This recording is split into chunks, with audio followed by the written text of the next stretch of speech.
اعوذ باللہ من الشیطان الرجیم بسم اللہ الرحمن الرحیم۔ اللہ کریم کے مقدس نام کے ساتھ آغاز کرتے ہوئے اور نبی محترم صلی اللہ علیہ وسلم پہ درود و سلام پیش کرتے ہوئے میں ابن مظفر شیرازی ایک بار پھر آپ کے سامنے حاضر۔ معزز سامعین و ناظرین، اب جو چیز میں آج آپ کو اپنا جو نسخہ پیش کرنے جا رہا ہوں روحانی، وہ کچھ اس طرح سے ہے کہ آپ اس سے بہت سارے فائدے اٹھا سکتے ہیں۔ یہ بھی قرآنی معجزہ ہے۔ یا حیّ یا قیوم برحمتک استغیث، یا حیّ یا قیوم برحمتک استغیث، یا حیّ یا قیوم برحمتک استغیث۔ میں اپنے فقیر خانے پہ بیٹھا ایک دن اس پہ روشنی ڈال رہا تھا کہ اس کے فوائد کیا ہیں، اس سے ہم کیا حاصل کر سکتے ہیں۔ اور وہاں میرے پاس ایک پیر صاحب آئے ہوئے تھے، وہاں ایک جگہ ہے ہمارے پھول نگر، وہاں سے وہ سنتے رہے ساری باتیں جو میں محترم سامعین جو میرے پاس بیٹھے ہوئے تھے، جو حاضرین تھے، ان کے ساتھ ڈسکس کر رہا تھا۔ تو جب ہم عمل اپنا مکمل کیا تو انہوں نے مجھے یہ کہا کہ جی اس کی ایک سند میرے پاس بھی موجود ہے۔ میں نے انہیں درخواست کی کہ آپ بتا سکتے ہیں کیا؟ تو انہوں نے کہا جی میرے ایک دوست تھے، ان کا نام تھا محمد ایوب، درویش آدمی تھے، سارا دن وہ چلتے پھرتے رہتے تھے لیکن نماز 5 وقت پڑھتے تھے، اور جب کبھی انہیں کسی چیز کی طلب ہوتی تھی تو صرف مجھے آگے بتاتے تھے کہ حاجی صاحب میں نے چائے پینی ہے، اور دل کی باتیں بھی میرے ساتھ کر لیتے تھے، کسی کے ساتھ ان کا بیٹھنا اٹھنا نہیں تھا۔ ایک دن وہ میرے پاس آئے تو انہوں نے کہا کہ حاجی صاحب میں آپ سے ایک بات شیئر کرنا چاہ رہا ہوں۔ تو میں نے کہا فرمائیں کیا ہے ایوب صاحب؟ تو انہوں نے بتایا کہ جی کسی نے مجھے کہا تھا کہ یہ جو عمل ہے یا حیّ یا قیوم برحمتک استغیث، اگر آپ یہ 15 تسبیح ڈیلی کرتے ہیں اور آپ نے 21 دن مسلسل یہ تسبیحات کرنی ہے تو اس سے متعلقہ جو موکل ہیں وہ آپ کے پاس تشریف لائیں گے اور آپ کے مسائل سنیں گے اور آپ کی بات کریں گے آپ کے ساتھ۔ تو میں نے وہ تقریباً 14-15 دن پڑھا تھا، تو میں نے دیکھا کہ ایک بارش سفید کپڑوں والے بزرگ میرے پاس آ گئے، تشریف فرمائے، بڑا نورانی چہرہ ان کا، اور سفید ہی انہوں نے کپڑے پہنے ہوئے ہیں اور سفید ہی سر پہ امامہ پہنا ہوا ہے۔ تو وہ میرے پاس آ کے بیٹھ گئے، میں نے انہیں کچھ کہا نہیں ہے، میں خاموش رہا۔ جب میں نے عمل مکمل کیا، کی مرتبہ پڑھ لیا، تو وہ اٹھ کے چلے گئے۔ اگلے دن بھی ایسا ہوا، پھر تیسرے دن انہوں نے میرے سے مخاطب ہو کے پوچھا کہ اللہ کے بندے تو مجھے روز بلا کے بٹھا لیتا ہے، بتا کیا مسئلہ ہے تیرا، تو کیا چاہتا ہے؟ تو میں نے ان سے کہا کہ آپ میرا کوئی کام کر سکتے ہیں؟ انہوں نے کہا ہاں کیوں نہیں، کریں گے، بتائیں۔ تو میں یہ بھی عرض کر دوں کہ یوں بلا کا عاشق رسول تھا، بلا کا بڑی محبت کرتا تھا نبی محترم صلی اللہ علیہ وسلم سے۔ تو کہنے لگا جی آپ اگر میرا کوئی کام کر سکتے ہیں تو محمد صلی اللہ علیہ وسلم کے غلاموں میں میرا نام لکھوا دیں۔ بہت بڑا سوال تھا، بہت مشکل سوال تھا، لیکن انہوں نے کہا ہو جائے گا، آپ فکر نہیں کریں۔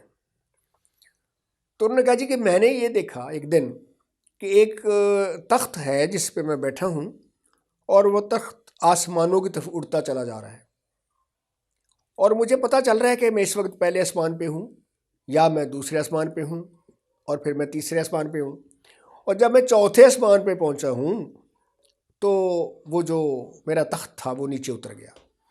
جب وہ نیچے اتر گیا تو میں نے دیکھا کہ وہاں اسی شکل کے بزرگ چل پھر رہے ہیں چاروں طرف، جیسے وہ میرے پاس خواب میں آئے تھے، میرے پاس میرے عمل کے دوران تشریف لائے تھے۔ تو ایک بزرگ سے میں نے پوچھا جی یہ کون سی جگہ ہے؟ تو انہوں نے کہا جی کہ یہ چوتھا آسمان ہے۔ پھر میں نے دیکھا کہ سامنے ایک چبوترا سا ہے، اس پہ ایک صاحب بیٹھے ہیں، وہ بھی سفید داڑھی ہے، نورانی چہرہ ہے، سفید کپڑے ہیں، سفید ماما پہنا ہوا ہے، اور وہ تشریف فرما ہیں۔ ان کے سامنے ایک اتنی بڑی کتاب پڑی ہے، اس کتاب کے اوپر ایک قلم بھی پڑا ہے۔ میں نے انہیں سلام عرض کیا اور میں نے پوچھا کہ آپ محترم یہ کتاب رکھ کے بیٹھے ہوئے ہیں، اس پہ کیا لکھا ہے؟ تو انہوں نے کہا کہ اس کے اوپر محمد کے غلاموں کا نام لکھا ہوا ہے صلی اللہ علیہ وسلم۔ تو میں نے انہیں کہا کہ جی کہ دیکھیں یہاں کہیں میرا نام بھی لکھا ہوا ہے۔ ہاں تمہارا نام بھی لکھا ہوا ہے، یعنی ضرورت نہیں پڑی کہ وہ یہ پوچھیں تمہارا نام کیا ہے، وہ جانتے تھے۔ تو انہوں نے کہا جی کہ ہاں میں بتا سکتا ہوں، آپ کا نام لکھا ہوا ہے بالکل، تو آپ اپنی کتاب سے دکھا سکتے ہیں کہاں لکھا ہے؟ تو انہوں نے وہ کتاب کھولی اور اس کے ایسے پیج الٹے اور اینڈ پہ جا کے بتایا کہ یہ تیرا نام ہے، یہ تیرے باپ کا نام ہے، یہ تیرے گھر کا ایڈریس ہے، اور وہ وہی نام تھا جو اس کے باپ کا تھا، اس کا تھا، اور اس کے تو یہ پھر انہوں نے پیر صاحب فرماتے ہیں کہ میرے ساتھ انہوں نے ڈسکس کیا جی کہ یہ میرا سارا خواب ہے اور یہ اس کا عمل اور اس کا مجھے یہ رزلٹ ملا ہے. تو ان لکیلی کہہ لیں، بدقسمتی سے کہہ لیں کہ ایوب صاحب کی تھوڑے دنوں کے بعد ڈیتھ ہوگی، بیچارے فوت ہو گئے. تو یہ بات یہیں رہی. تو یہ مجھے پیر صاحب نے بتایا کہ جناب یہ عمل ہے، آپ نے جو عمل بتایا ہے واقعی اس کی اتنے زیادہ فوائد ہیں کہ اللہ کریم بندے پہ خصوصی مہربانی اور شفقت فرماتے ہیں. تو بات ہو رہی تھی یا حیّ یا قیوم برحمتک استغیث کی. تو یہ ایک ایسا عمل ہے کہ آپ کسی بھی تکلیف میں مبتلا ہیں، آپ کسی بھی مسئلے سے دوچار ہیں، آپ کو رزق کا معاملہ ہے، آپ کو عزت کا معاملہ ہے، آپ کو دکھ تکلیف بیماری کا معاملہ ہے، آپ کو ملازمت کی پرابلم ہے، آپ اپنے بزنس میں ناکام ہیں، لوگ آپ کی عزت نہیں کرتے ہیں، تو یہ ایک واحد عمل ہے جو آپ کو ہر معاملے سے بے نیاز کر دے گا. اگر آپ روزانہ اس کی عشاء اور فجر کے بعد ایک تسبیح کر لیتے ہیں ریگولر، اور اگر آپ ہر نماز کے بعد کر لیتے ہیں تو یہ بہت بڑی بات ہے. انعامات کی بارش ہوگی جو آپ کے اوپر برسنا شروع ہو جائے گی. کوئی کام آپ کا رکا ہے، آپ ٹینشن میں مبتلا ہیں، پریشان ہیں، عدالت میں کیس چل رہا ہے، کیس ختم ہونے کو نہیں آ رہا ہے، یا آپ کا کوئی عزیز جیل میں ہے، وہ جیل سے باہر نہیں آ رہا، اس کے لیے مسئلے مسائل ہیں، تو آپ یہ مسلسل یا حیّ یا قیوم برحمتک استغیث آپ فارغ بھی ہیں اور باوضو ہیں تو مسئلے پہ بیٹھ کے تسبیح لے کے پڑھتے رہا کریں، پڑھتے رہا کریں. آپ کے جتنے رکے ہوئے مسائل ہیں انشاءاللہ اللہ کے فضل و کرم سے اور میرے مقدس قرآن کا یہ معجزہ ہے کہ آپ کے تمام مسئلے مسائل حل ہو جائیں گے. یاد رکھیے، آپ کے جتنے بھی مسائل ہیں، آپ میں جتنی بھی پریشانیاں ہیں، آپ کے جتنے بھی ٹینشنز ہیں، یہ ساری تبھی ختم ہوں گی جب اپنے اصل کی طرف لوٹیں گے. اصل سے جب تک ہٹے رہیں گے، ٹینشنیں، مصیبتیں، بیماریاں، دکھ، تکلیفیں آپ کا مقدر رہیں گی. میں بحیثیت مسلمان، بحیثیت بزرگ، بحیثیت ایک درویش اور فقیر انسان سیدزادہ آپ سے ملتمس ہوں، اپنی قوم کے لوگوں سے، اپنے مسلمانوں سے، کہ خدا را آپ جس راستے سے بھٹک چکے ہیں اس پہ واپس آئیں. اسی میں آپ کی بقا ہے، اسی میں آپ کی بچت ہے، اسی میں آپ کو فائدہ ہوگا. کیوں کہ جو لوگ اپنی اصل سے ہٹ جاتے ہیں وہ ہمیشہ کھڈے میں جا کے گرتے ہیں، ان کو کوئی راستہ نہیں ملا کرتا، وہ ہمیشہ پریشانی میں پھنسے اور ڈوبے رہتے ہیں. اگر آپ یہ چاہتے ہیں کہ آپ کے پاس بھی اس عمل کے موکل تشریف لائیں تو کامل شفا کے ساتھ، صحت کے ساتھ، نیا لباس صاف ستھرا خوشبو لگا کے پہنیں اور اللہ کے کمرے میں بیٹھ کے مکمل کنسنٹریشن کے ساتھ، ارتکاز توجہ کے ساتھ آپ اس عمل کو کریں تو انشاءاللہ تعالیٰ یہ 21 دن کا عمل ہے. آپ کو بھی اسی طرح کوئی نہ کوئی موکل آپ کے پاس آئیں گے اور آپ کو آپ کے ہر سوال کا جواب دیں گے، آپ کو آپ کا راستہ بتائیں گے.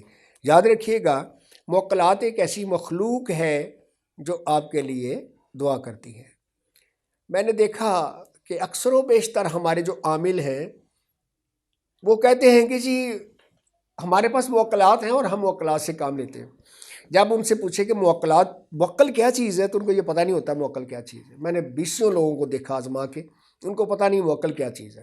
چلیں بہرحال میں انشاءاللہ اگلا جو میرا پروگرام ہوگا اس میں بتائیں گے آپ کو کہ موکلات کیا ہیں، کہاں ہوتے ہیں، کیا کرتے ہیں، اور ان سے کام لینے کا کیا طریقہ ہے، اور کیا وہ آپ کا کام کر سکتے ہیں، کیا آپ اس قابل ہیں کہ آپ موکلات سے کام لے سکیں. انشاءاللہ تعالیٰ اگلے پروگرام میں آپ کے سامنے حاضر ہو کے آپ کو پوری ڈیٹیل سے آگاہ کروں گا. اللہ کریم آپ کا حامی ناصر ہو. آپ سلامت رہیں، آباد رہیں. جی ہے میرا پاکستان، جی ہے میرے پاکستان. السلام علیکم.